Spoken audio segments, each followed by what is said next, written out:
Hey everyone, tonight we begin far, far back before kingdoms, before writing, before even the idea of time felt fixed. So before you settle in, take a slow breath. Let the lights in your room soften, and imagine the faint sound of a fire somewhere beyond you, its glow, the only warmth for miles. If you enjoy drifting through these slow stories of the past, you can subscribe or simply let me know where you're listening from. Now, let's return to a world that hadn't yet learned to name its miracles. The Ice Age was ending. The air was heavy with melt and silence. Herds moved north through grass that had only recently remembered how to grow, and behind them came small bands of humans, thin, clever, stubborn sparks of life against the wind. They carried tools of stone and bone, pots blackened by the fire, and a handful of seeds they did not yet understand. Among those seeds was one that would follow us forever. It grew wild on riverbanks, strong enough to survive cold, pliant enough to bend under hand. Hemp, the first quiet ally of humankind. At first it was nothing more than food. Tiny oil-rich grains that could be roasted, scattered over porridge, pressed for fat. But the stalk, tall, fibrous and restless, hid other gifts. When stripped and twisted, its fibers were stronger than sinew, softer than reed. You could lash a raft, bind a wound, weave a mat to sleep on. Somewhere in that dull green stalk lay the blueprint for civilization. It began, as most things do, by accident. A forager tossing dry plants into the fire for warmth. Sparks, smoke, the hiss of sap turning to vapor. The air changes sharp, sweet, strange.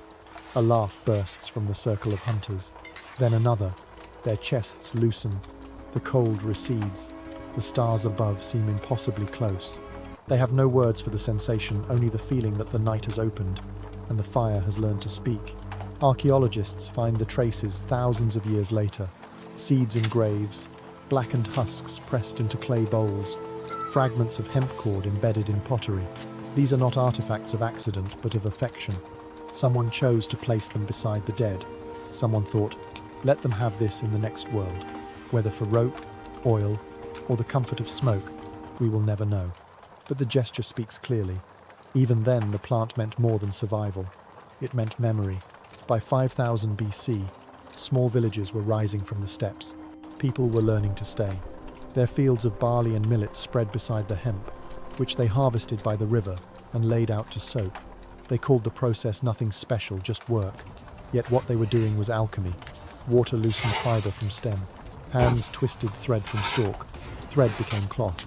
That cloth wrapped children, patched sails, covered the bodies of elders.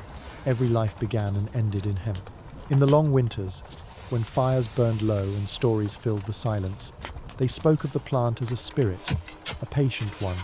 It gave when asked, it healed when tended, and sometimes, when burned, it offered glimpses of something larger, a ripple of laughter that made grief tolerable, a warmth that seemed to hum beneath the skin. The first religion of smoke had begun, not in temples, but in tents. Imagine a funeral on the frozen plain, a shallow grave carved into the permafrost, the body wrapped in fur and cloth, a small pouch of seeds placed near the heart. Above it, a circle of mourners gathers.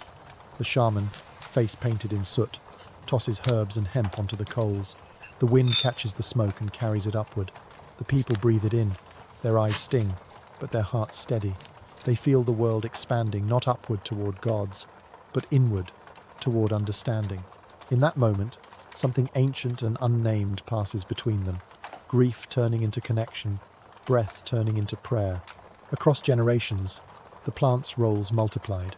Its fiber became rope for hunting, nets for fishing, thread for mending. Its oil burned clean in lamps, turning night into a gentler shade of blue. Its seeds fed the sick, its stalks bound the homes of the living, and its smoke comforted the dying. A weed, a medicine, a mystery, humanity's oldest mirror. But every partnership carries risk. Some tribes began to fear the smoke. They said it could call spirits that refused to leave, that too much of it made a hunter forget his path, or laugh at shadows until he starved.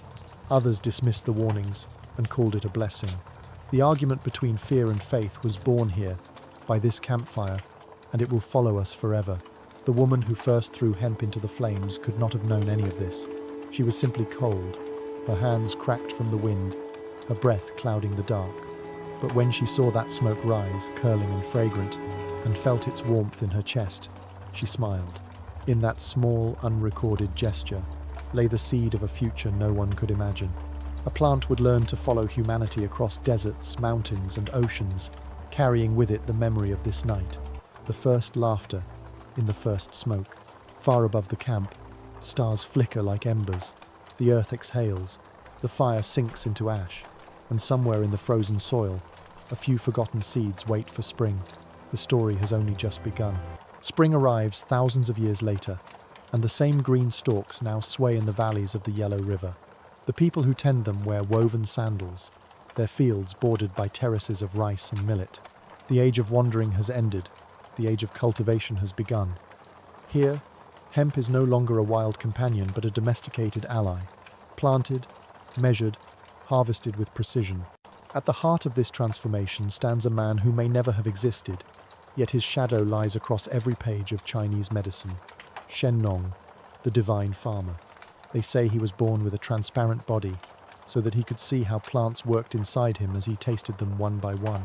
He roamed the mountains tasting roots and leaves, dying and reviving many times a day, his body the first laboratory. Among the hundreds of herbs he catalogued, he wrote of one called Ma, a plant that lightens the body and allows one to communicate with spirits. In his legendary book, Shenong Bian Shou Jing, cannabis is placed among the superior herbs, those not merely for curing disease but for extending life and clarifying perception. It cooled the body, eased pain, and soothed anxiety. In the philosophy of yin and yang, it restored balance to whatever excess had gone astray. In this belief, the plant became a small piece of cosmic order, a living example of harmony itself. The empire that grew around this idea learned to weave balance into everything. Alongside medicine came craft. Hemp fiber, retted in river water and combed with bone teeth, turned into thread strong enough to hold armor plates and light enough for summer robes. Cloth was spun by hand in courtyards where mothers taught daughters the rhythm of the loom, the clack and pull that sounded like a heartbeat. For peasants, hemp was the difference between nakedness and warmth. For monks, it was humility worn on the skin. Everywhere it grew, hemp left traces of itself. Rope coils on docks, sandals hanging from doorways, scrolls drying in the Sunday. When artisans discovered that beaten fibers mixed with water and bark formed thin, durable sheets, they invented a new kind of permanence: paper. For the first time, human thought could travel further than memory. Edicts, poems, prayers, all pressed into hemp pulp and dried into history. The empire's laws, its songs, its secrets, everything it chose to preserve, was written upon the ghost of a plant. In temples, Taoist mystics found another use. They burned hemp incense to soften the edges of the mind. The smoke was gentle, not overwhelming, more whisper than blaze. They said it helped them hear the rhythm of heaven, that slow pulse behind all living things. To outsiders it may have seemed like superstition, but to those who sat cross-legged in that silver haze, it was study. The human body was an echo of the universe, and hemp, by its nature, knew how to connect the two. Medicine absorbed these ideas. Early physicians ground the seeds into oil to ease childbirth, brewed teas for fever, or mixed resins with wine as anesthetic. One scroll describes surgeons using a hemp mixture to dull pain before setting bones, a crude but compassionate miracle. Another notes that too much ma causes the seeing of ghosts. Between these two extremes, healing and hallucination, ancient China found a philosophy of moderation. The farmers who grew hemp rarely thought of it as divine. To them it was simply part of the calendar. Plant in spring, soak in summer, spin in autumn, burn the leftovers in winter. Yet unknowingly, their labour built a civilization that rested on the plant's shoulders. Ships sailed with hemp rigging, homes were tied with hemp rope, documents written on hemp paper decided life and death. A stalk that began as wild grass had become the fabric of empire.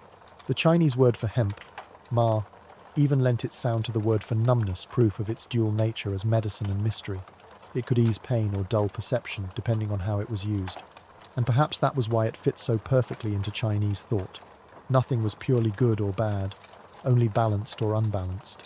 Picture a night beside the Yangtze. The moon hangs low, pale as ink. A scholar sits beneath a paper lantern, brush in hand, writing on hemp paper. Each stroke flows like breath.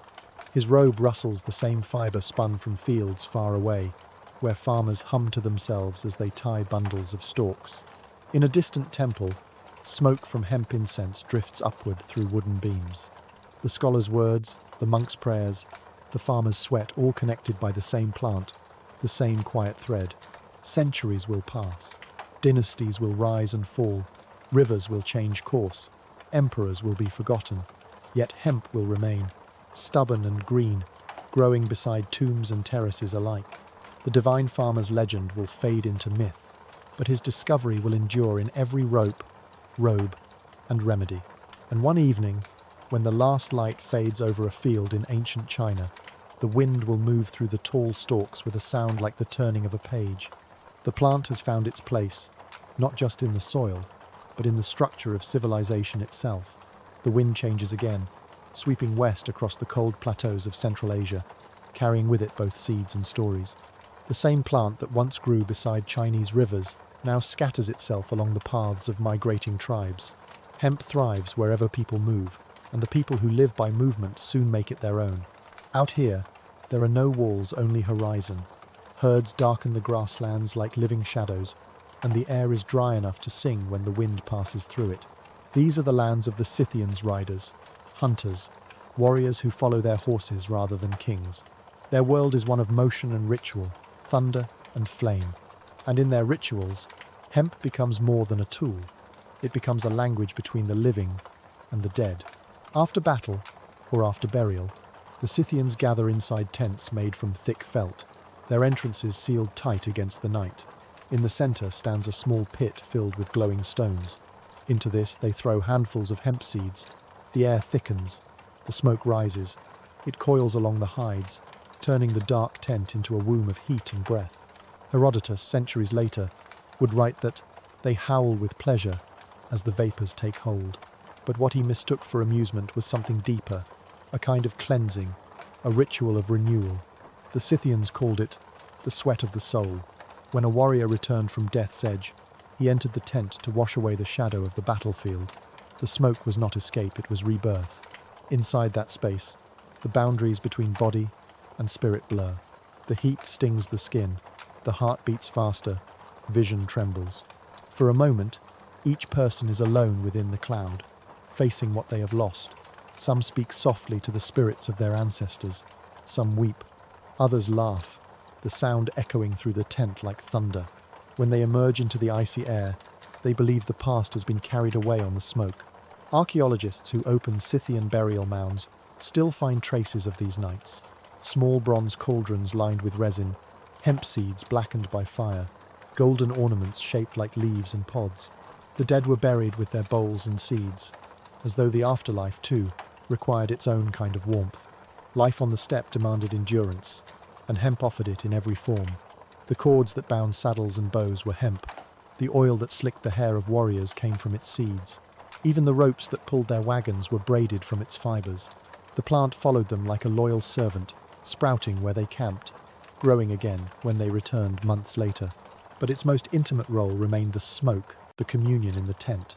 In that confined heat, warriors, women, and elders became equals. All hierarchy dissolved in vapour.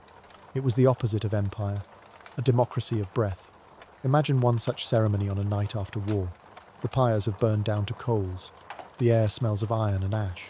A woman steps into the tent, tattoos winding over her shoulders like vines. She adds seeds to the fire. The scent blooms a sweetness that cuts through the smoke of death. Around her, others crouch, breathing deeply. The air thickens until sight itself feels liquid. Through that haze, faces of the lost appear: husbands, sons, lovers, each smiling, each fading like sparks. When the fire dies, the woman whispers a prayer, half gratitude, half farewell. Outside, the stars watch silently. The horses stamp the earth. The Scythians emerge shivering, eyes wet, lungs clear. They have stepped through something invisible and come back. The ritual is complete. For centuries, this ceremony will travel with them as they roam westward. Every tribe that trades with the Scythians will hear of the smoke that purifies and comforts. Traders from Greece will write about it in wonder. Persians will imitate it in secret chambers. Later, Indian mystics will fold it into their own rites of devotion. The idea that fire and smoke could cleanse the soul will ripple outward, reshaping cultures far beyond the steppe. To the Scythians themselves, there was no doctrine, no written rule, only the knowledge passed from one breath to another, that the body holds sorrow, and smoke can lift it. It was a lesson the earth itself seemed to teach. The same fire that destroys can also make room for renewal. When the tribe finally moves on, the tent is taken down. The coals are scattered. The field beneath, scorched and black, will bloom green again with spring, and among the grasses, hemp will rise once more, tall and ready. It is both witness and survivor, marking the path of a people who never stayed still. Long after the Scythians vanish into history, the traces remain, seeds sleeping in the soil, waiting for another hand to find them, another culture to breathe them back to life. And in the memory of humankind, the image endures, a tent glowing in the night, laughter and prayer rising together in the same smoke. The wind carries it onward. The wind that leaves the steppe softens as it crosses the mountains. It descends into a warmer world, a land of monsoon rains, river deltas, and cities built from brick and devotion. Here, the plant changes name and meaning again. No longer a tool of warriors or farmers, it becomes a vessel of divinity. In India, hemp learns to speak the language of gods. They call it bang, ganja, karas, each word a shade of reverence. In the oldest Sanskrit hymns, the Vedas, cannabis is described as one of the 5 sacred plants, a source of joy, a liberator. The texts say it was created when the gods churned the ocean of milk to find the nectar of immortality. As the drops of divine elixir fell to the earth, some landed upon a green plant. That plant absorbed the bliss of the heavens and kept it in its leaves. Its guardian was Shiva, the lord of destruction and renewal. In every myth that follows, the plant and the god are intertwined. When Shiva wanders the Himalayas in meditation, it is said he rests beneath the shade of a hemp plant, chews its leaves, and awakens refreshed. The gift he offers humanity is not escape, but awareness, a stillness so complete that it feels like eternity. To share in that stillness, his followers drink bhang. The preparation itself is a ritual. In temple courtyards, under trees heavy with incense, priests grind green leaves and flowers on stone slabs. The pestil's rhythm is slow, circular, almost musical. They mix the paste with milk, honey, almonds, and a scatter of spices, cardamom, clove, black pepper. The scent rises like a prayer. On the festival night of Mahashivaratri, when bells ring and drums echo through the dark, devotees drink this mixture as an offering to the god who sees through illusion. Through bhang, faith becomes sensory. The body warms, thoughts stretch, time folds. Chanting deepens until it feels like the heartbeat of the universe. Eyes glimmer with reverence, not frenzy.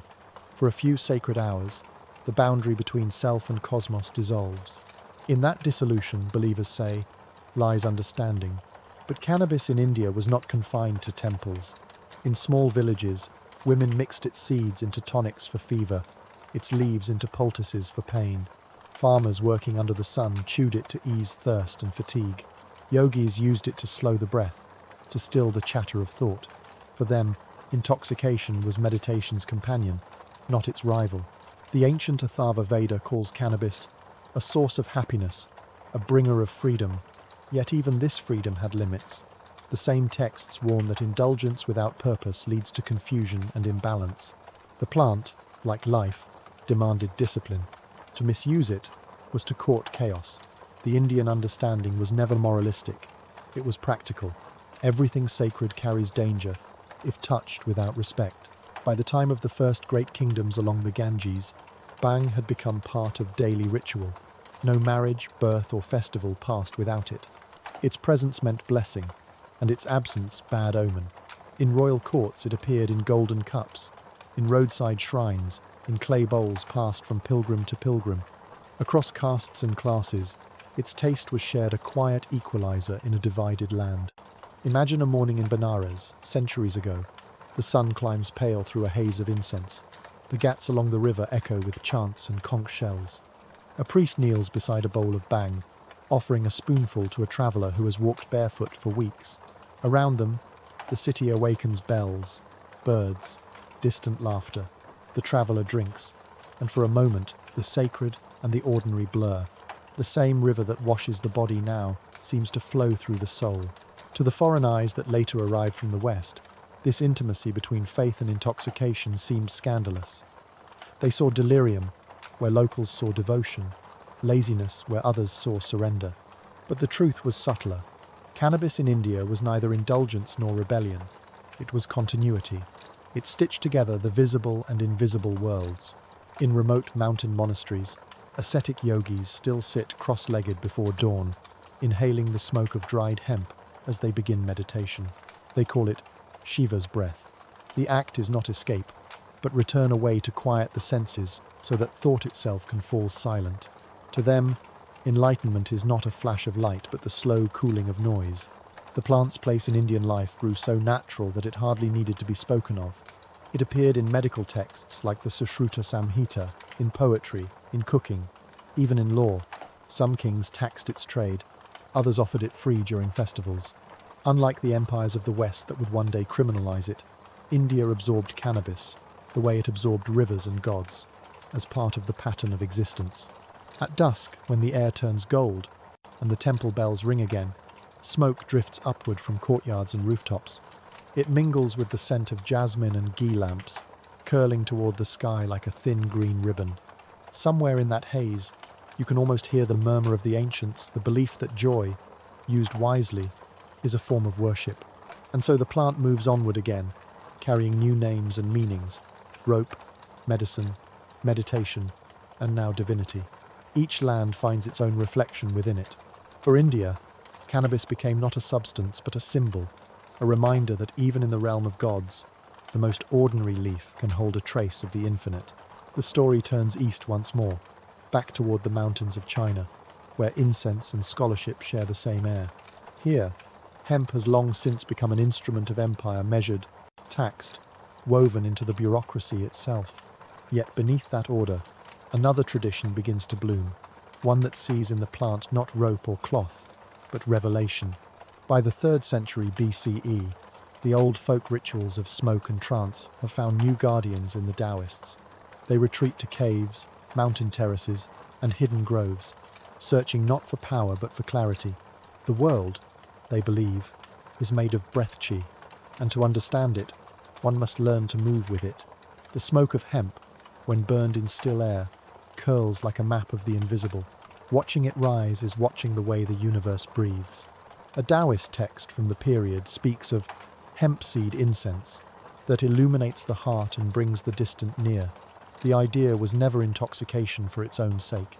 It was alignment, using the plant's gentle influence to loosen the body, to let thought flow without friction. In the dim light of a grotto, where stalactites drip like slow clocks, a practitioner sits cross-legged, a brazier before him. He inhales the faint sweetness and begins to chant, each breath forming a bridge between flesh and ether. Outside, the mountains echo softly, as though the stone itself is listening, yet not all approved.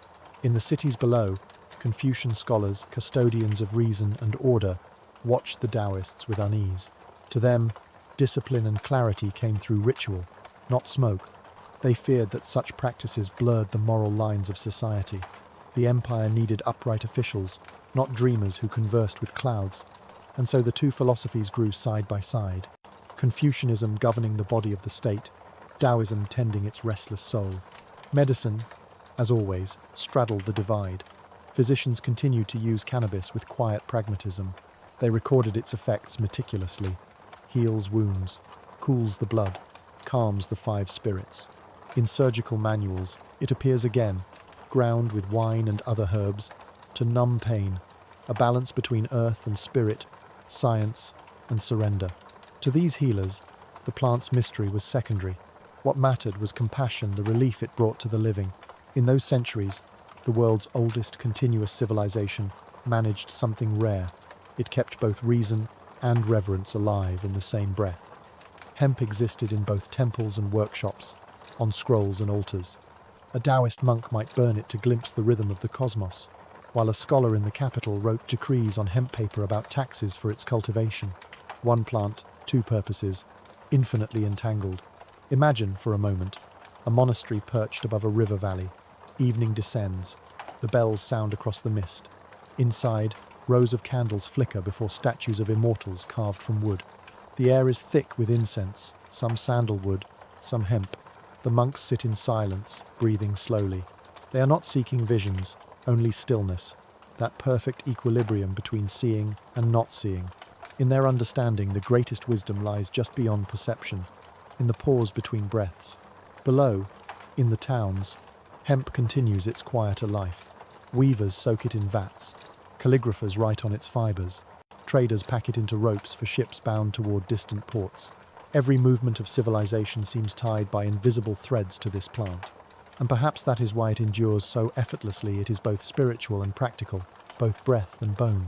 By the time of the Tang dynasty, Taoism flourishes as an official faith. Alchemists experiment with elixirs of gold and jade, searching for immortality. Some include cannabis in their mixtures, believing it opens the gates of heaven. Records tell of adepts who claim to see luminous beings, celestial music, entire landscapes blooming inside their minds. Whether hallucination or meditation, such visions became part of the era's spiritual grammar, the understanding that enlightenment might come as a scent, a colour, a fleeting shimmer of smoke. Yet amid all these experiments, a quieter truth persists. The real transformation is not in the smoke, but in the way it teaches patience. To watch incense burn is to learn time differently. Each curl rises, bends, vanishes proof that all things, even wonder, are temporary. So the Taoists teach, and the scholars record, and the empire continues, balanced between heaven and paper. Hemp becomes both the fibre of bureaucracy and the metaphor of eternity, strong, flexible, endlessly renewable. When the emperor's scribes unroll their scrolls, they handle the same material the monks burn in offering, the unity of opposites, written into the very tools of daily life. Centuries later, when foreign travelers visit these lands, they will marvel at the calm precision of Chinese thought, the way mysticism and rationality coexist without conflict. They won't realize that much of that harmony grew from this small green plant that bridged both worlds. In the end, cannabis in ancient China was never worshipped, never feared. It was understood, a companion to the body, a tutor to the mind. Its smoke carried prayers, its paper carried laws, its fibre carried ships. Through it, the Chinese learned a lesson the rest of the world would struggle to remember, that the boundary between science and spirit is thinner than a breath of smoke. By now, the plant has been called 1,000 names: medicine, incense, offering, illusion. But before it became a symbol, it was a craft. Hemp's truest power was not mystical at all. It was practical. It shaped the texture of daily life, the hidden skeleton of civilizations. If the gods breathed through its smoke, humans lived inside its fibers. Across Asia, Europe, and the Middle East, entire communities grew around its cultivation. Farmers sowed the seeds in late spring, their palms dusted green. By midsummer, the fields shimmered like water tall, straight stalks bending with the wind. Harvest was both labor and ritual. Men cut the stalks with curved blades. Women stripped the leaves. Children tied bundles with coarse twine. Every motion had rhythm, ancient as hunger. Once dried, the stems were soaked in ponds and streams. This retting, as later generations would call it, loosened the fibers within. Villages near rivers smelled faintly of wet earth and resin. The work was slow and hard. Each thread pulled from the stalk carried the memory of 1,000 hands. But what emerged was stronger than any other plant fiber known to humankind. Hemp rope held ships together long before iron nails. Its cloth clothed both peasants and emperors. It resisted rot, survived storms, and aged with quiet dignity. In China, calligraphers wrote imperial decrees on hemp paper that lasted centuries. In Persia, the same fibers bound the sails of merchant fleets crossing the Indian Ocean. In Egypt, they stitched nets for fishing on the Nile. Every empire, whether it worshipped sun or silence, trusted hemp. And so, without fanfare, the plant became the first truly global commodity. Traders on the Silk Road carried bundles of its fiber beside bolts of silk and jars of spice. It traveled not by conquest but by usefulness, spreading from village to village until it was as common as bread. When people said cloth, they meant hemp. When they said rope, they meant hemp. Language itself grew around it. Imagine a single strand of that fiber, pale, coarse, drawn from a stalk that once trembled in mountain wind. Now imagine it twisted with others into a rope thick as an arm, soaked in pitch, stretching from the deck of a ship into the vastness of the sea. That rope holds not just sails, it holds memory. It binds together the ingenuity of farmers, the patience of weavers, the hunger of sailors. It is civilization, braided. There's poetry in that practicality. Long before the plant inspired visions, it taught endurance. It thrived where other crops failed, restored exhausted soil, and gave more than it took. For poor families, hemp seed oil lit lamps when tallow ran out. Its seeds, rich and nutty, filled pots during famine. In lean years, hemp meant survival, and in prosperous years, it became luxury, woven into fine textiles or pressed into fragrant balms for the wealthy. In ancient burial sites from China to Scandinavia, archaeologists find traces of hemp cloth wrapped around the dead. Sometimes it's coarse fabric, other times delicate linen. Either way, it tells the same story. People chose this fibre to accompany them into eternity, perhaps because it endured, perhaps because, like the soul, it could not be easily broken. Meanwhile, in workshops across the ancient world, innovation followed necessity. Spinners discovered how to blend hemp with flax for softer fabric. Shipwrights soaked their ropes in oils to resist salt water. Artisans carved stamps to press patterns onto hemp cloth, creating the first printed textiles. Every improvement spread along the trade routes, carried by hands that spoke different languages but worked with the same rhythm.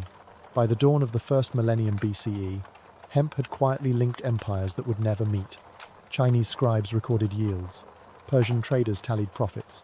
Greek philosophers mentioned its fibers with admiration. Rome would soon build an economy on its sails. No proclamation or conquest made it happen. It was the slow diplomacy of usefulness, the peace that grows from trade, not treaties. Yet for all its ubiquity, hemp remained humble. It didn't demand temples or wars. It simply existed where people needed it. Its greatest triumph was invisibility. Even when it carried emperors' commands or explorers' dreams, few stopped to think of the green stalk that birthed it.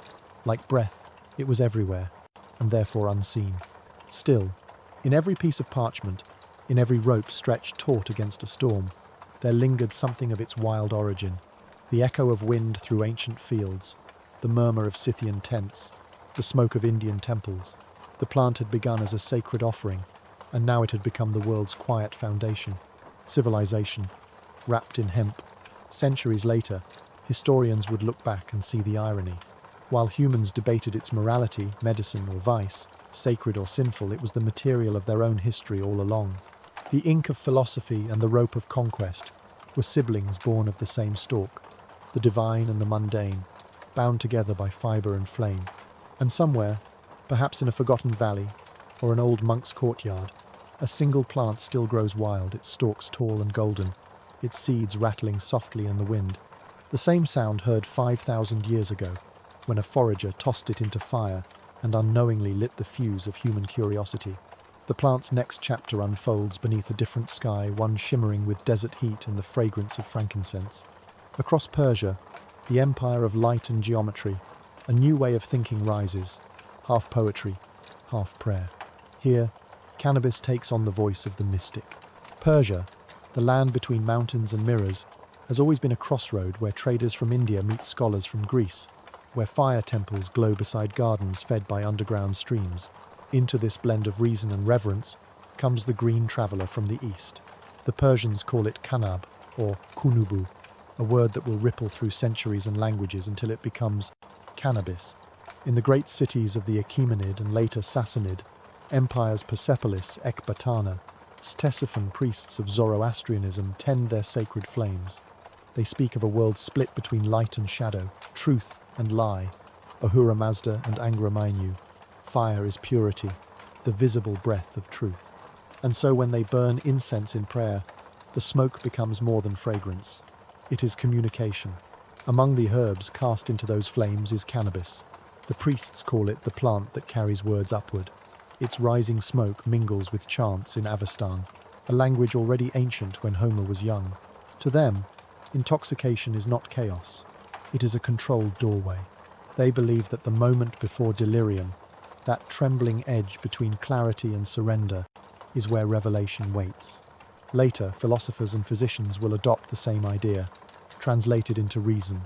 In the medical schools of Jundi Shapur, scholars compile lists of plants from every corner of the known world. Cannabis appears beside saffron and poppy, praised for easing pain, cooling fevers, stilling anxiety. The doctors of Persia, heirs to Babylon and Greece alike, treat the body as a constellation of balances hot and cold, wet and dry, joy and grief. Cannabis, they write, restores the harmony of spirit when it has grown too restless.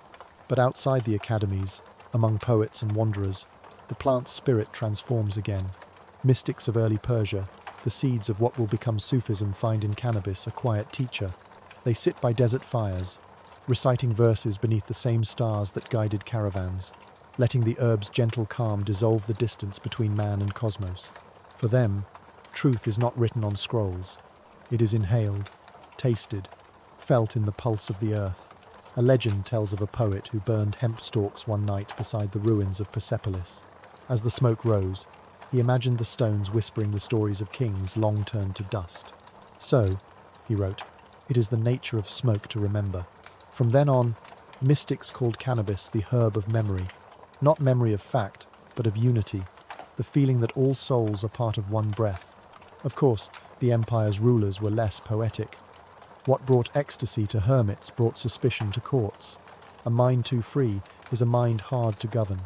The more the mystics whispered of inner light, the more the bureaucrats insisted on order.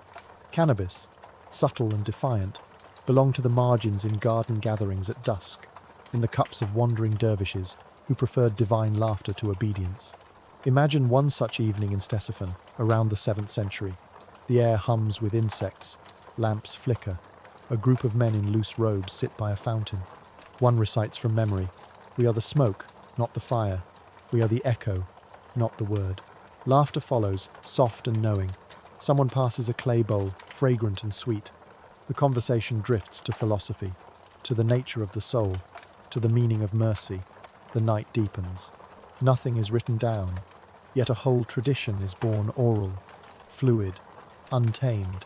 In time, the Persian understanding of cannabis will travel westward with scholars, eastward with merchants, and inward with mystics. It will seed the Islamic Golden Age, when medicine, mathematics, and mysticism share the same air. But even now, in the age before Islam, its identity is forming not as a substance but as a metaphor. The smoke is thought itself, rising and vanishing, leaving only a trace of warmth behind. Persia gives cannabis something new, philosophy, the belief that every sensation, even intoxication, can point toward truth if held with awareness. To lose oneself is not sin, it is rehearsal for transcendence. The divine is not above but within, flickering like fire through all things. When the last embers fade and the poets sleep, the desert grows quiet again. A thin ribbon of smoke curls upward into the starlit dark, disappearing among constellations named by dreamers. Tomorrow the wind will carry it west, toward the Nile and the Mediterranean, toward new languages and new prayers. The journey of the plant continues, and with it, humanity's search for the balance between discipline and delight, reason and revelation, the body and the soul. The journey drifts westward again, following the curve of desert winds until they meet the slow, eternal breath of the Nile. Egypt, ancient, luminous, and precise, has already mastered the art of survival. Here, everything has its purpose, its ritual, its afterlife. The sun itself is measured and named, and amid the gold and granite of this disciplined civilization, cannabis finds a new role: healer, embalmer, quiet companion to eternity. It appears first in whispers, then in ink. On papyri older than most empires, scribes record its virtues in looping hieroglyphs, Shemshemet, the green remedy. In the Ebers papyrus, written more than 3,500 years ago, it's prescribed for inflammation, for childbirth pains, for what one line calls the cooling of the spirit. To the Egyptians, illness was not chaos, but imbalance, a discord between body, soul, and the forces of Ma'at, the cosmic order. The healer's task was to restore harmony, and hemp, with its calming nature, became a thread in that delicate weave. In the workshops of temple physicians, mixtures are ground on stone pallets. Honey, dates, oils, and crushed cannabis leaves all blended into salves that smell of sweetness and earth. These are applied to the temples of the head, to the abdomen, to the joints of the old. When a midwife prepares for birth, she carries a small pouch of hemp and coriander to ease pain and protect against evil spirits. Her chants mix medicine and magic in the same breath, because in Egypt there is no line between them. Beyond the clinics and huts, in the sacred chambers of priests, the plant gains another meaning. During ceremonies of purification, fragrant smoke rises before statues of gods, Osiris, Isis, Hathor. Hemp mingles with frankincense, its scent drifting through halls painted with stars. The priests claim it pleases the divine, carrying prayers upward like small green wings. Some even say the gods themselves breathe through it, listening to the mortals who burn it in reverence. But perhaps its most mysterious role lies in death, that constant companion of Egyptian life. The process of mummification, perfected through centuries, seeks to preserve not just the body but the essence. In some tombs, traces of hemp oil have been found among the resins that anointed the dead. Whether for antiseptic or spiritual reasons, it hardly matters, the symbolism endures. Cannabis becomes part of the journey to the afterlife, a balm against decay and fear. Picture the scene: a cool, shadowed chamber deep within a pyramid. Torches flicker. The air smells of cedar, natron, and oil. A priest dips his fingers into a bronze bowl, touching the forehead of the departing soul. "May your breath be sweet in the fields of reeds," he murmurs. The mixture he uses contains a drop of hemp oil, an offering for peace, both of body and of spirit. Egyptian women also embrace the plant's gentler gifts. In murals and fragments of papyrus, they appear with small jars of salve, applying it to skin or hair. Beauty and healing are twins here. Both are forms of harmony. Even the nobility, beneath their wigs and gold, trust hemp balms to soothe the heat of the desert. And for the poor, its seeds are ground into paste, a humble but nourishing food. To the Egyptians, everything sacred must also be useful. That is the paradox of their perfection. The divine hides in the daily. Hemp fits perfectly into this philosophy. It doesn't belong only to priests or doctors or kings, it belongs to balance itself. In the long arc of Egyptian history, from the Old Kingdom to the Ptolemies, cannabis remains quietly present. Empires rise and fall around it. Languages shift. Gods are renamed.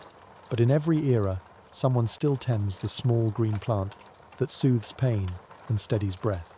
The same leaves pressed into the hands of midwives in Thebes will one day sail to Greece, to Rome, to the far corners of empire. And always, behind its practical use, lingers a whisper of something larger. For when the Egyptians burned hemp in their temples, they said the smoke did not simply rise. It returned descending again as rain, as Nile mist, as the green of the fields. A perfect cycle, unbroken, eternal. Even now, when we walk among their ruins, we can almost smell it, the faint sweetness of healing mixed with stone dust and Sunday the scent of life refusing to end. By the time the green traveller drifts across the Mediterranean, the world has changed its tone. Here, in the marble lands of Greece, the human mind itself has become a temple. Philosophers argue about the soul, poets praise beauty as truth, and even the gods behave like debaters in the agora. The plant that once belonged to mystics and priests now steps into a world obsessed with reason. The Greeks know hemp well. They call it cannabis, a word that rolls off the tongue like an old friend. Traders bring it from Thrace, Scythia, and the East. Healers grind its seeds into salves. Weavers twist its fibers into ropes. But beyond its practical uses, a few curious minds begin to ask, what else can this plant reveal? In the writings of Herodotus, we hear again of the Scythians and their fragrant tents, a story both exotic and strangely familiar. Greek readers gasp and chuckle, imagining barbarians lost in smoky ecstasy. Yet beneath their laughter stirs fascination. Could it be that those northern nomads have glimpsed something the philosophers are still trying to define, the boundary between body and soul? Soon, Greek physicians pick up the thread. Hippocrates, father of medicine, lists cannabis among his herbal remedies. He prescribes it for earaches, for swelling, for melancholy. Later, Dioscorides writes in De Materia Medica that the plant eases pain and cools inflammation. In laboratories of parchment and ink, the wisdom of Egypt and Persia quietly takes root in the soil of reason. But Greece is not a land that separates body from mind. In symposia, those famous banquets where men recline on couches, drink wine, and debate the nature of justice, the boundaries between science and celebration blur. The air thickens with incense. A poet recites verses to Aphrodite. A physician discusses the humours of the body. Somewhere in the corner, a small clay bowl burns with something sweet and unfamiliar, perhaps imported from the East, perhaps a curiosity brought by a merchant. The guests lean forward, half skeptical, half eager. The night deepens, and philosophy loosens its sandals. It is easy to imagine Plato frowning at such indulgence, warning that clarity must not drown in pleasure. But others, Epicurus, for instance, might have smiled. To him, the pursuit of happiness was not sin, but science.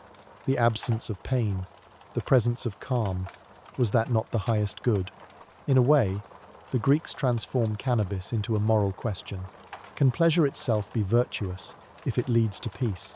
In daily life, the plant remains humble. Farmers mix its seeds into animal feed. Sailors rely on its ropes to steer triremes across the Aegean. Soldiers pack hemp poultices for wounds.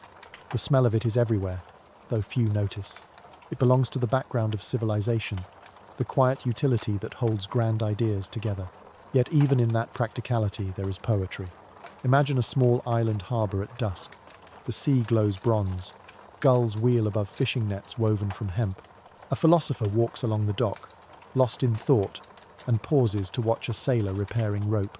Fibre, salt, endurance, the tangible side of wisdom. Everything he writes about balance and virtue is already here, in the patient rhythm of the craftsman's hands. When the Greeks finally write of intoxication, they treat it not as scandal but as metaphor. To be enthoused, filled with spirit, is a kind of sacred madness, granted by the gods. Whether through wine, poetry, or smoke, inspiration is still inspiration. The divine chooses its instruments freely. By the height of classical Greece, cannabis has become a quiet thread in the tapestry of Hellenic life. Rope for ships, paper for learning, medicine for pain, muse for curiosity. Its presence in the city-states mirrors the Greek ideal itself, measured, moderate, and marvelously human. Nothing too much, as the oracle at Delphi warned. Still, one can sense a lingering contradiction beneath the marble calm. The Greeks build statues of perfect bodies, yet they know that perfection is fragile. They praise logic, yet secretly crave the irrational moment when thought dissolves into wonder. Cannabis, humble and unacknowledged, answers that craving in whispers, a touch of stillness, a softening of the edges of the world. And so, while Athens invents democracy and Sparta drills for war, the plant waits quietly in the background, unchanged, unimpressed, enduring. It doesn't need applause. It only needs soil, sun, and time. Three things that even empires depend on. Later, when the Romans inherit the Greek world, they will borrow its philosophies, its gods, and its herbs. But for now, in the age of marble and melody, the story of cannabis rests like a shadow beneath the colonnades, a faint scent of something older than reason, older than thought itself. By the time the plant reaches Rome, it has already travelled half the known world. It has been food, medicine, prayer, and philosophy. Now it will become something else, an instrument of empire. Rome does not burn incense to the unseen. It builds in stone. It conquers not by dreaming, but by organization, the discipline of legions, the geometry of roads, the logic of trade. To such a civilization, cannabis offers no mystery. It offers infrastructure. The Romans know it as cannabis sativa, the useful hemp. Its fibers stretch across the empire like invisible arteries, ropes on galleys, nets in harbours, canvas for sails, bandages for wounds, threads for togas. Every Roman soldier, from the deserts of Africa to the snows of Britannia, depends on it. The empire moves, and hemp moves with it. Ships are its true temple. The Mediterranean glitters with Roman sails woven from hemp, coated in resin and wax. These sails are not symbols but sinews. They make conquest possible. Each one hums with the wind that connects continents. In the belly of those ships, bundles of hemp fibre lie beside amphorae of wine, grain, and oil proof that trade and war are two faces of the same god. On land, hemp grows in villa gardens and legionary outposts alike. Roman farmers prize it as a durable cash crop. Pliny the Elder, naturalist and philosopher, writes in his encyclopedic Naturalis Historia, cannabis is sown after the winter solstice. It is useful for making cords and nets. He notes its strength, its rapid growth, its value. He also warns with typical Roman restraint that the odor of the seed, if too long inhaled, dulls the head. He does not condemn, he observes. The physicians of Rome follow suit. Galen and Dioscorides mention the plant's seeds as a mild medicine soothing to the stomach, helpful for pain, a sedative when taken in wine. For the upper classes, it is an herbal curiosity. For the poor, it is survival.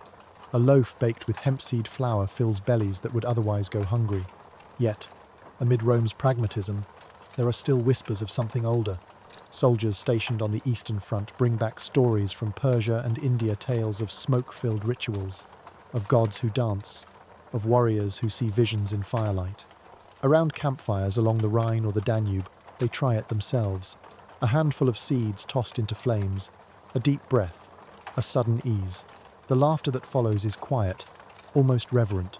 They do not call it religion, they call it rest. In the homes of the wealthy, cannabis finds another niche. Matrons soak its seeds in oil and use the extract in cosmetics and perfumes. The scent of hemp mingles with lavender, myrrh, and Rose the Empire's favourite disguise for decay. Even Cleopatra's descendants, ruling from Alexandria under Roman shadow, are said to have used hemp oil in ointments for the skin.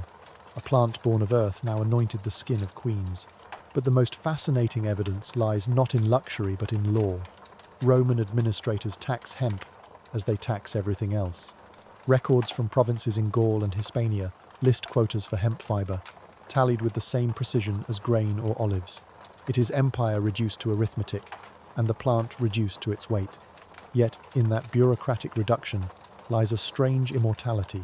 Cannabis has become indispensable, part of the empire's circulatory system. Imagine the port of Ostia at dawn. Warehouses rise like cliffs beside the Tiber. Dockworkers haul bales of hemp from barges, their hands raw, their tunics damp with morning fog. The smell is earthy, pungent, real. Above them, marble statues of emperors look down with polished indifference. Between those worlds, the divine and the labouring, hangs a single thread of rope, swaying in the wind. That rope holds Rome together more surely than any law or legion. In Rome's literature, the plant appears only in passing. Poets rarely mention it, perhaps because it lacks glamour. It is too honest, too ordinary. Yet its silence is eloquent. Civilization's loudest monuments are often built on quiet materials. The hemp rope, the paper scroll, the woven sail. These are the empire's invisible pillars. When Rome finally begins to decay, when invasions and intrigue gnaw at its edges, the plant remains where it always has, in the fields, in the ships, in the hands of those who still labour. Empires crumble, but utility endures. A seed in the ground cares nothing for politics. And when the Western Empire falls, the plant will survive the fire. Monks will save its seeds. Farmers will sow it in the ashes of ruined villas. Traders will carry it north to colder lands. Out of Rome's collapse, a new age will rise, rougher, darker, and hungry for memory. Through it all, the green thread continues to weave, quiet, patient, indestructible. When Rome fell, the world exhaled, and for a time it seemed that light itself had dimmed. Cities emptied, roads crumbled, empires shrank into silence. What survived was carried not by kings or generals, but by keepers of words, the monks. In their stone monasteries scattered across Europe, far from the ruin of politics, these men and women became the gardeners of civilization. They tended not only faith, but also plants. The cloisters of the Middle Ages were filled with small green sanctuaries, herb gardens, where rows of sage, rue, fennel, and hemp grew side by side. Cannabis, humble as ever, fit perfectly into this new rhythm of devotion. The monks called it cannabis, or simply the herb for rope and rest. To them, it was not an intoxicant but a necessity, a healer for the sick, a fibre for their habits, a lamp oil for their prayers. In abbeys from Ireland to the Alps, you could trace the plant's quiet path. Its stalks were soaked and combed into linen, used for altar cloths, for bandages, for parchment. Some of the very manuscripts that preserved Aristotle and Galen, the roots of Western thought, were written on hemp paper, its pale fibres pressed smooth under patient hands. Even as superstition and famine swept the countryside, These fragile leaves carried the memory of reason forward. Inside the infirmaries, monks copied ancient medical texts, including the Materia Medica of Dioscorides. Between the Latin lines, they scribbled their own observations. The seed of cannabis is good against fever. Applied with butter, it eases swelling of joints. Small notes in fading ink, written not for glory, but for compassion.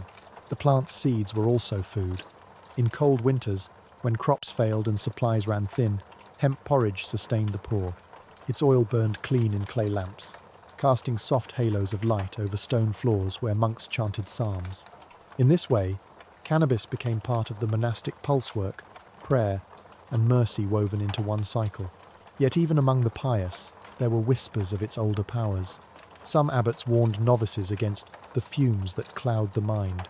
Others, more curious, recorded its use in herbal fumigations for melancholy. The tension between faith and experience persisted, the same conversation that began by a campfire thousands of years before. Meanwhile, beyond the cloisters, medieval healers and wise women kept their own traditions alive. In villages, they gathered hemp alongside nettles and yarrow, steeping its leaves in wine for aches, or wrapping its oil in poultices for wounds. To them, the plant was simply part of the earth's medicine chest. They never asked permission from theologians. But the church, increasingly wary of anything that blurred body and spirit, began to draw lines. The Inquisition would come later, but already the language of sin was creeping into the fields. Herbs that soothed too deeply, or made people see too freely, were marked with suspicion. The same smoke that once carried prayers now hinted at heresy. Still, the plant endured. Monks could burn books, kings could ban tongues, but no one could forbid a weed. Seeds slept in soil, waiting. Farmers who knew its value grew it quietly along the borders of their wheat. Hemp's grey-green leaves waved among poppies and oats, anonymous, unremarkable exactly as it needed to be. Inside scriptoria, the scratching of quills continued. Ink flowed on hemp parchment, preserving knowledge that would one day reignite the world. The Renaissance was still centuries away, but the groundwork was already there, laid in silence, under candlelight, in rooms that smelled of wax and paper and drying herbs. Imagine one of those rooms. A monk in a brown robe bends over a desk. His ink is made from oak galls, his page from hemp. Outside, snow falls. He pauses, rubs his eyes, takes a sip of bitter wine infused with herbs, perhaps including cannabis, though he does not name it. He breathes, steady again, and writes the next word. The seed of memory is planted once more. By the 12th century, the plant has become a bridge between faith and reason, between body and word. It is both relic and tool, a quiet survivor of empire, still serving where human ambition has failed. The world outside may call this the Dark Age, but within these walls of stone and silence, the green flame of knowledge still burns. And in that flame's light, the same old smoke curls upward, unseen, unjudged, carrying the breath of history into another dawn. When the bells of the Renaissance began to ring, they sounded not from cathedrals alone, but from printing presses, the new forges of memory. Europe was awakening, and the quiet materials of the Middle Ages suddenly roared to life. At the heart of this rebirth stood the same faithful companion, hemp. The miracle of Gutenberg's invention depended on two things: ink and paper, strong enough to endure it. That paper was hemp. The first Bibles, the first maps, the first manifestos of humanism, all were printed on the pressed, fibrous skin of a plant that had survived empire and oblivion alike. Every page that declared a new age carried the ghost of its ancient ancestor, the green weed from forgotten rivers. And yet, in this age of reason and rediscovery, cannabis began to slip again into the realm of imagination. Artists, poets, and alchemists, those restless seekers of transformation, looked upon the plant with renewed curiosity. In apothecaries of Florence, Venice, and Amsterdam, jars of canapa lined the shelves beside rose oil and laudanum. Physicians rediscovered its medical powers, mixing its extracts into tinctures for muscle pain, melancholy, and sleeplessness. In the margins of notebooks, Leonardo da Vinci himself sketched machines for twisting hemp fiber into rope, fascinated by its tensile strength. He likely used hemp canvas for his early studies, the very fabric beneath the first brushstrokes of genius. Painters across Europe found in hemp a patient medium. Its rough fibers held pigments in place, allowing color to breathe. On those pale threads, entire worlds were born. The light of Raphael's Madonnas, the storm of Michelangelo's sky, the silence of Vermeer's rooms. Without hemp, the Renaissance might still have found its soul, but it would not have had a surface. Meanwhile, the alchemists, half scientists, half dreamers, whispered of the plant's subtler powers. They called it the green mercury, a symbol of transformation between solid and vapor, matter and spirit. When burned, it released not just smoke, they said, but spiritus, the breath of change.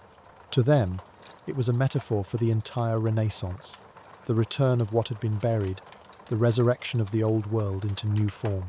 Even the poets took notice. In taverns along the canals of Venice, in the candlelit cafes of Paris, they wrote of the herb that brings laughter to philosophers. Whether literal or figurative, the image endured. Cannabis became again a muse, gentle, democratic, available to all. It asked for no temples, demanded no creed. It only reminded the human mind how to soften its edges long enough to wonder. Science, too, played its part. Naturalists catalogued the plant with the precision of reborn empiricism.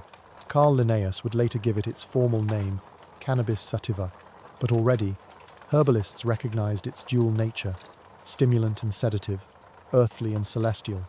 They debated whether its power lay in the seed or the resin, the leaf or the smoke.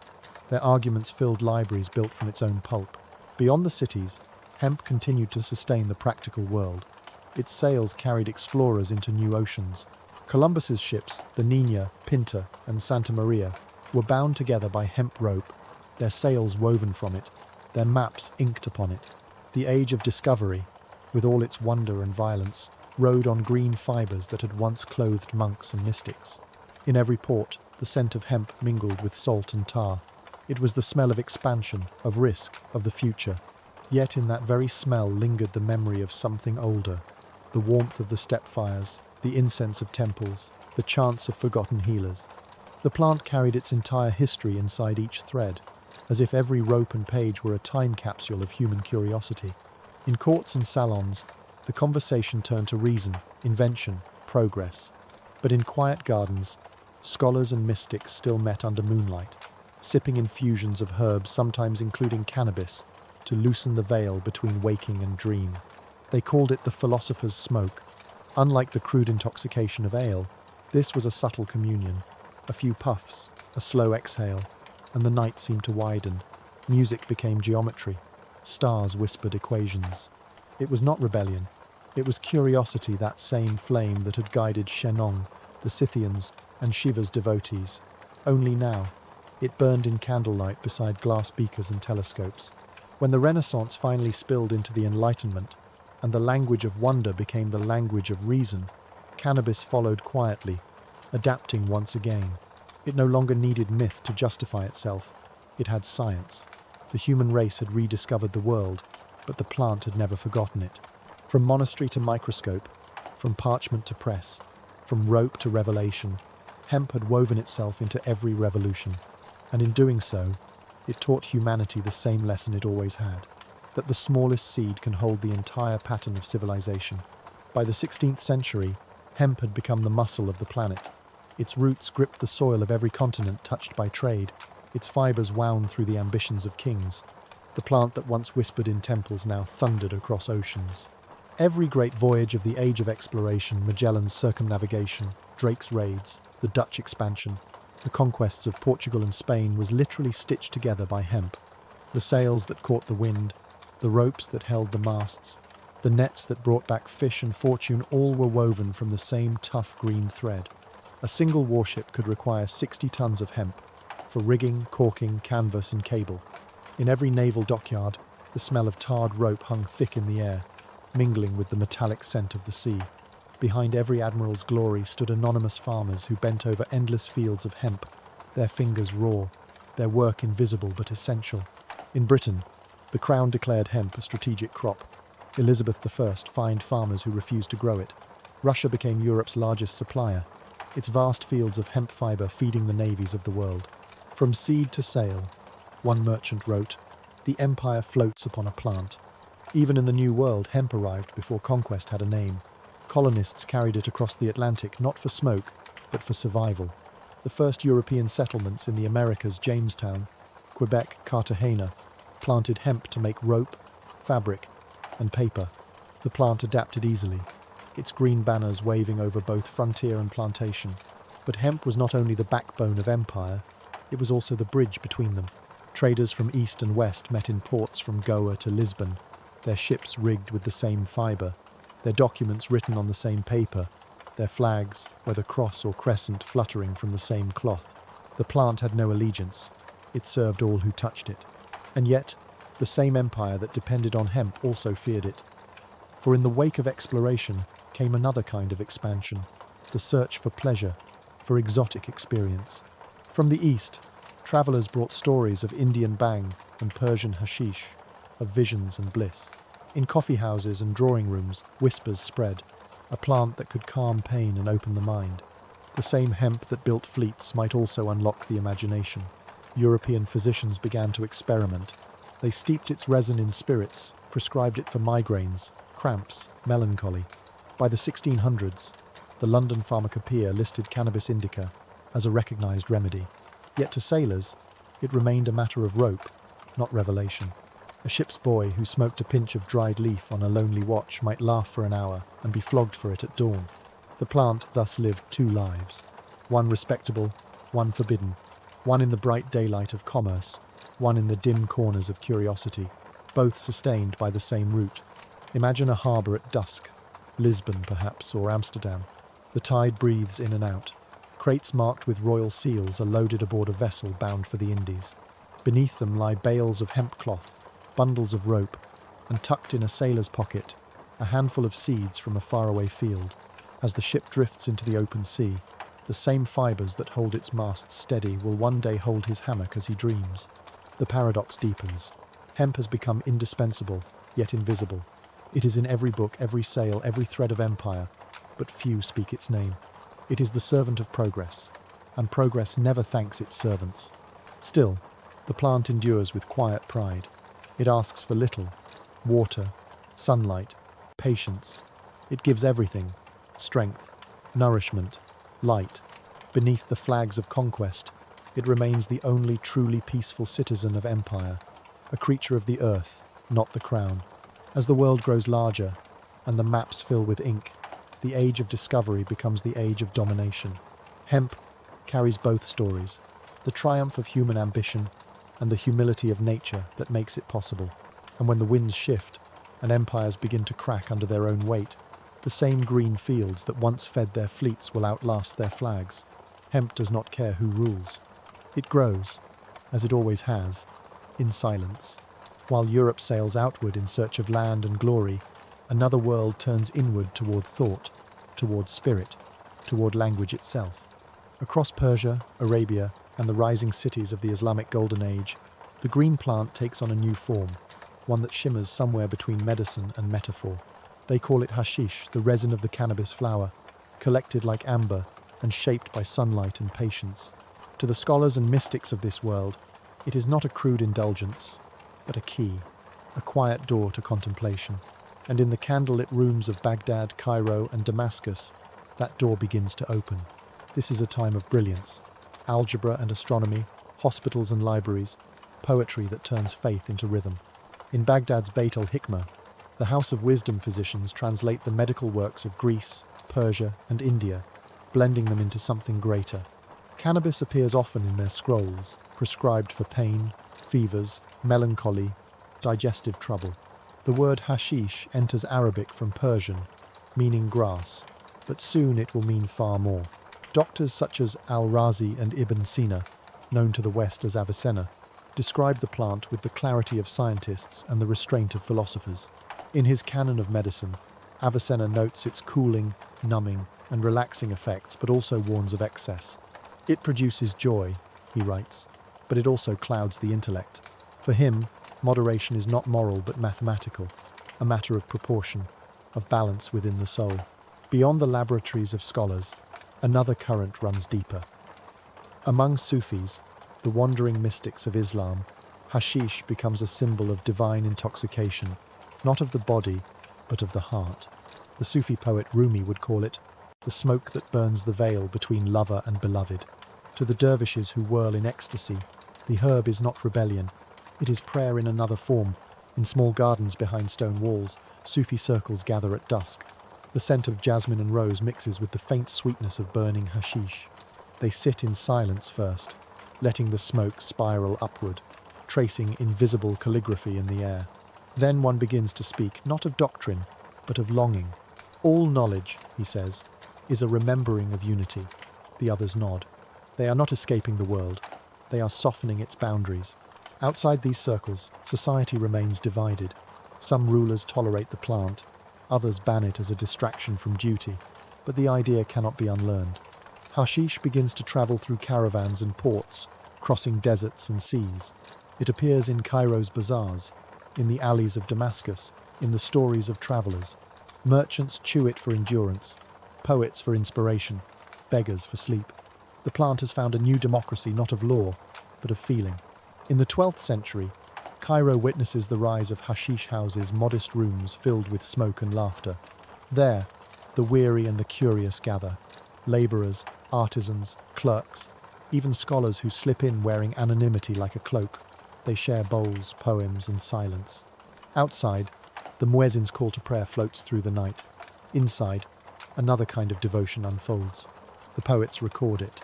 One anonymous verse reads, "Wine brings forgetfulness, hashish brings remembrance. Wine blinds the eye, hashish opens it." To the orthodox, such words are dangerous, but to those who live by the rhythm of longing, they are simply true. Hashish does not destroy faith, it magnifies it, making the world shimmer with meaning. Even the storytellers of the 1001 Nights whisper its presence between tales of kings and thieves. A wandering beggar dreams of paradise after eating a lump of resin. A foolish scribe mistakes vision for reality. Through humour and warning alike, the stories preserve an ancient duality, the gift and the risk, the light and the shadow. For the scholars, the plant remains a tool. For the mystics, a mirror. And somewhere between them lies the soul of the Islamic world, at its height, illuminated, questioning, open. The same plant that once served Scythian funerals and Taoist meditations now fuels a civilization's philosophy of love. When Mongol invasions shatter these centers of learning in the 13th century, the libraries burn, but the seeds survive. Literally. Traders fleeing westward carry sacks of hemp and resin through Anatolia, into North Africa, and eventually toward Europe. The smoke that once curled above the domes of Baghdad will one day rise again above the chimneys of Paris. But that belongs to another age. For now, imagine the soft blue hour in a Persian garden, a pool reflecting stars, a circle of friends reciting poetry while the smoke drifts upward. The night feels infinite, the heart unburdened, the universe both vast and tender. And in the quiet between verses, someone smiles and says what every civilization before them has learned in its own way. This plant does not show us heaven. It shows us how near it has always been. The world grows restless again. Empires rise and fall like tides, and the maps, once sparse and filled with dragons, begin to overflow with names. Every coast is measured, every current charted. And in the hulls of the ships that carry this ambition, one constant travels quietly among the barrels and cannonballs hemp. By the 17th century, it has become the most strategic crop on earth. Without it, sails would tear, ropes would snap, and exploration itself would stop. From the Baltic to the Caribbean, fields of hemp wave like green seas under the sun, feeding the great wooden leviathans that will define the next 300 years. The Dutch, the French, the English, all depend on it. Russia, with its endless plains, becomes the empire's supplier. Its hemp is said to be so fine, so strong, that the British Navy calls it the breath of our fleet. Whole economies are built upon its harvest. In coastal warehouses, inspectors sniff bales for freshness, their fingers stained with resin. A faint, sweet scent of plant and pitch hangs over the docks like the perfume of industry. Hemp paper fills the ledgers that document this expansion. Taxes, treaties, navigation charts. The very history of conquest is written upon its pressed fibers. In universities and salons, scholars discuss liberty, nature, and the new sciences, their manuscripts too, printed on hemp. Ideas of freedom, ironically, are born upon the skin of a plant now bound to empire. Yet outside the halls of reason, another story unfolds. Explorers returning from the east bring tales of a more mysterious cannabis, the resin of India, the elixirs of Persia, the bhang drunk by mystics. These tales, embroidered by imagination, reach Europe's artists and dreamers like sparks. In the cafes of Paris, the apothecaries of London, whispers begin, there is a plant that can reveal the mind. For now, it remains exotic, a curiosity sealed in jars and labelled Oriental medicine. But the idea plants its seed. As the Enlightenment champions reason, a quieter movement begins to question its limits. Philosophers ask whether truth lies only in logic or also in experience. The balance between science and wonder trembles once again, as it always has when this plant enters history. Meanwhile, across the Atlantic, in the newborn colonies of America, hemp is not philosophy, it is survival. Settlers grow it by law, spin it into fabric, twist it into rope, and write their new republic upon its paper. The first drafts of the Declaration of Independence are said to have been penned on hemp sheets. Even the founding fathers, those austere architects of liberty, plant it in their fields not for intoxication, but for endurance. George Washington writes in his diary, "Sow the hemp at the warm season." The plant, as always, adapts. It thrives in the new soil, its stalks rising beside tobacco and corn. Its seeds feed both livestock and people. Its oil fuels lamps and soothes wounds. In its humble way, it becomes the green thread stitching together the old world and the new. And yet, in its journey west, something shifts. The world that once treated cannabis as sacred now begins to divide its uses. Hemp the worker, the servant remains respectable. But its resinous sibling, the one that carries dreams, grows suspect. Colonial governors issue quiet bans. Priests warn against Oriental indulgence. The line between medicine and sin, between fibre and flower, begins to harden. Still, beneath those laws and sermons, the plant continues its quiet work.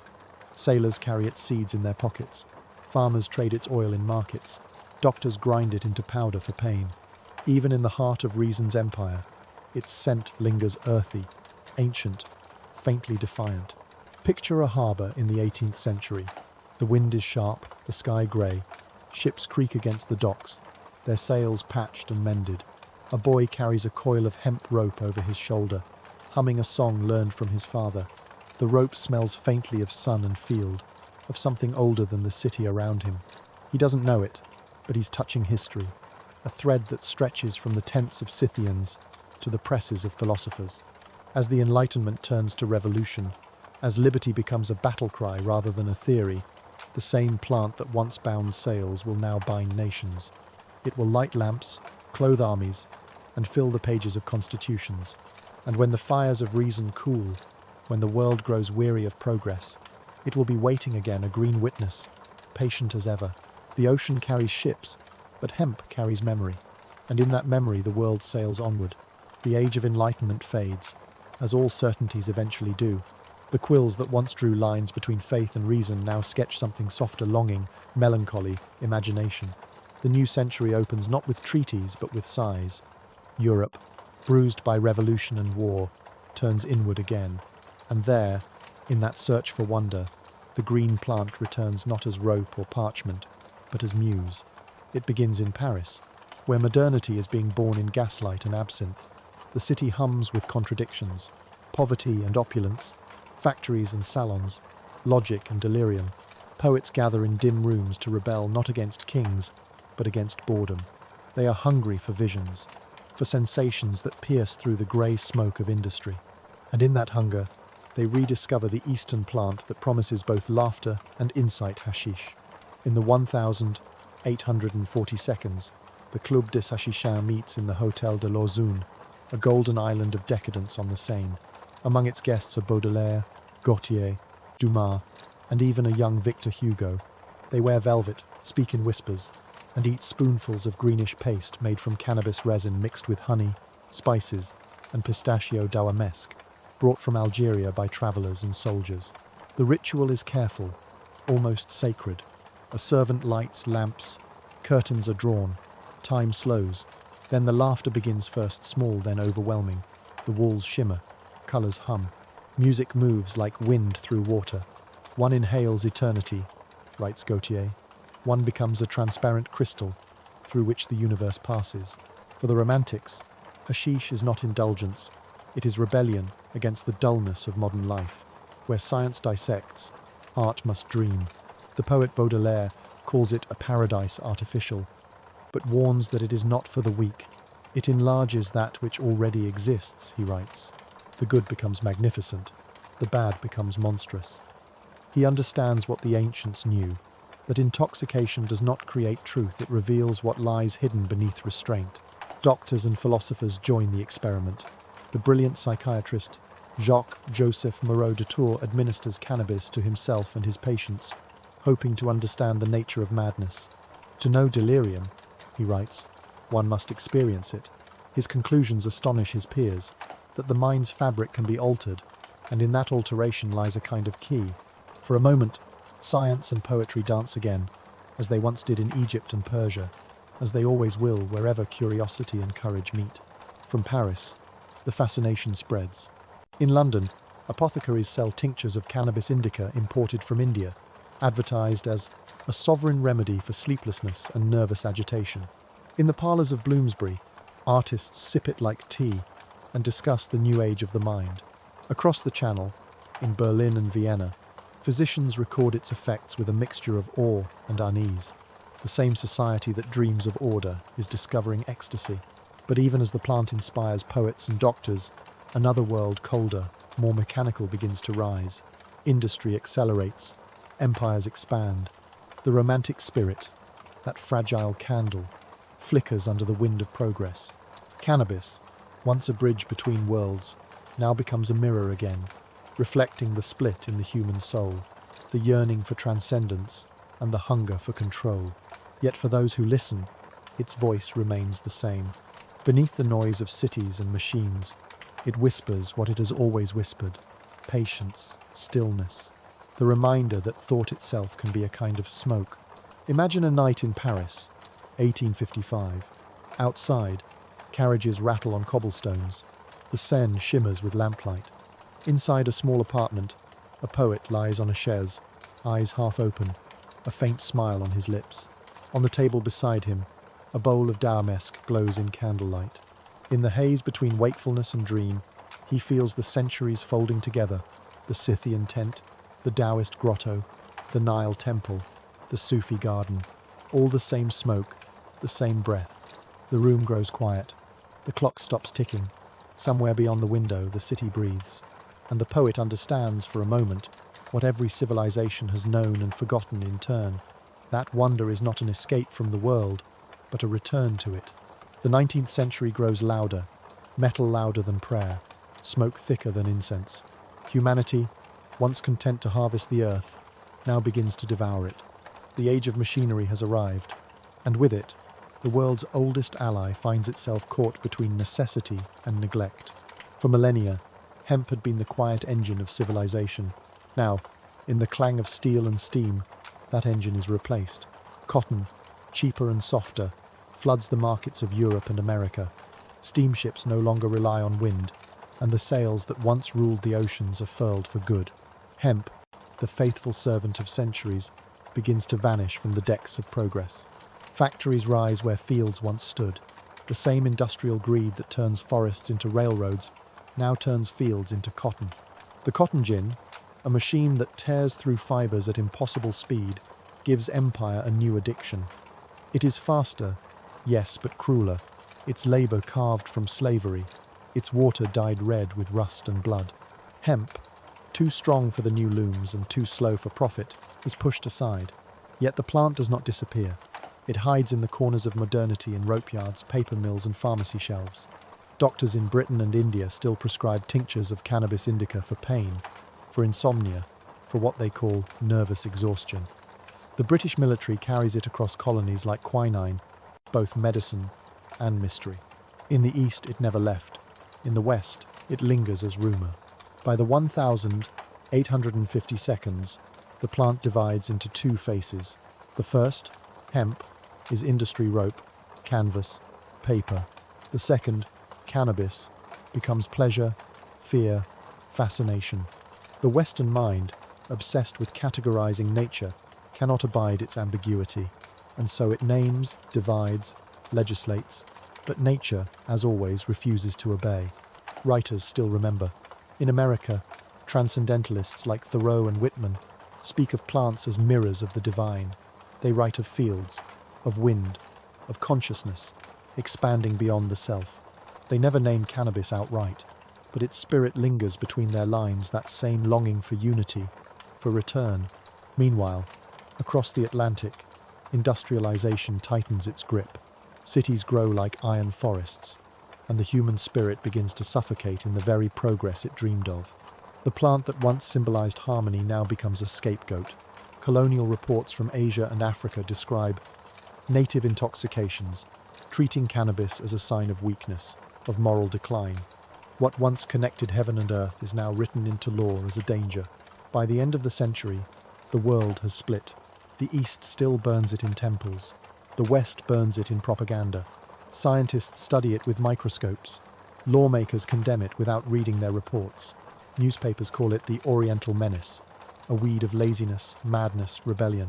It is an old pattern, ignorance dressed as order. And yet, in laboratories and libraries, truth flickers. Chemists isolate its oils. Doctors publish case studies praising its effects. Queen Victoria herself is rumoured to use cannabis tincture for pain. Behind the official denials, the plant remains quietly indispensable. In the countryside, farmers still sow hemp where cotton fails. Its deep roots heal the soil. Its fibres endure the weather. In a world racing toward exhaustion, it remains the patient alternative. But no one listens to patience in the age of profit. Imagine a factory town at dusk. England or New England. It hardly matters.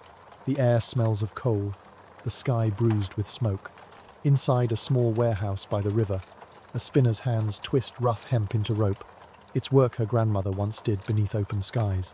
Now she does it under gaslight, her face pale, her lungs full of dust.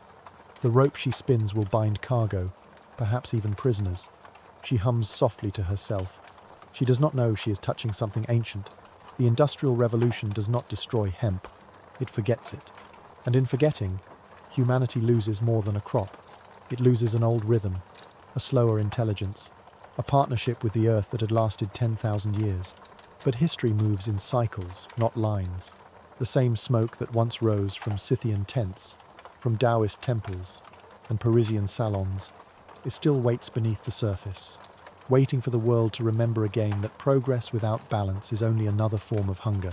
Soon the 20th century will arrive, and with it, both the plant's vilest persecution and its most astonishing rebirth.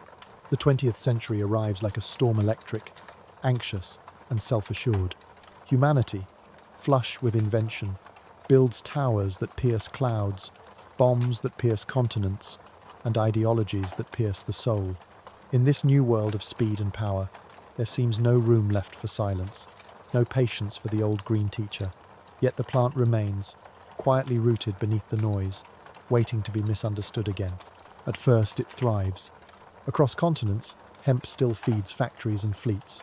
Its fibres lace parachutes, its oils lubricate engines, its paper records wars and peace treaties alike. In the early years of industry, it is not rebellion, it is infrastructure. Farmers in America grow acres of hemp for rope and canvas, and the government calls it patriotic. Hemp for victory, reads a poster during the Second World War. The plant that once clothed priests and sailors now arms soldiers.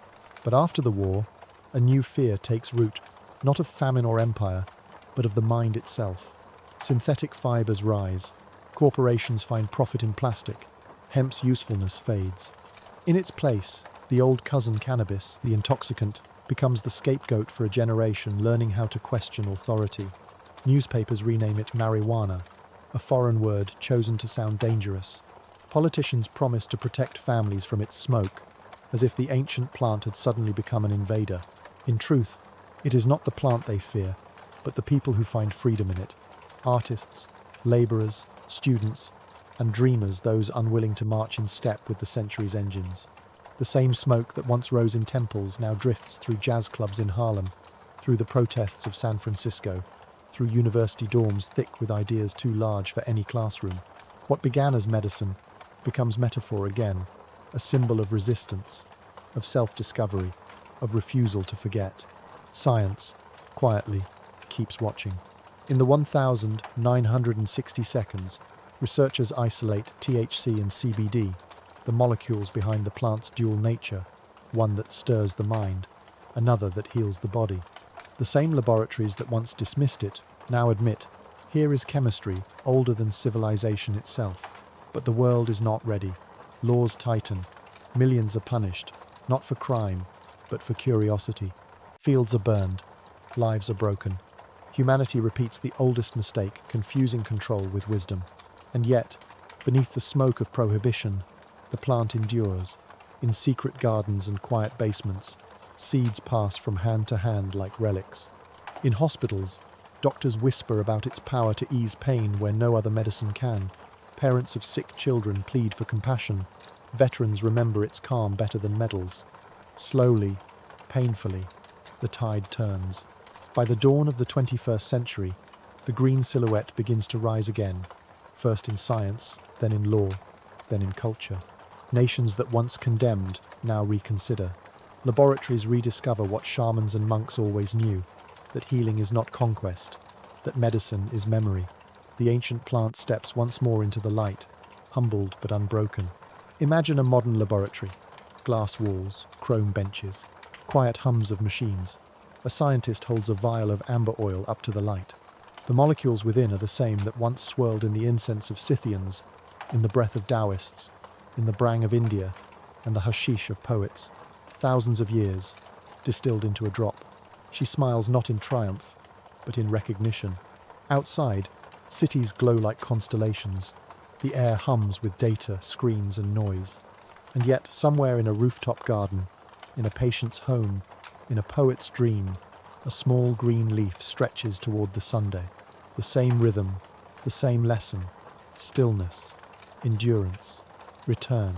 Civilizations will continue to rise and fall, to sanctify and outlaw, to forget and remember. But the plant endures because it is older than power and kinder than fear. It reminds humanity of something we keep misplacing, that peace is not an invention, it is a recollection. And so the story closes where it began, with a fire, a breath, a seed in the dark soil. Smoke curls upward, gentle and unhurried, carrying the same message it always has, that the world has never needed to be conquered, only understood.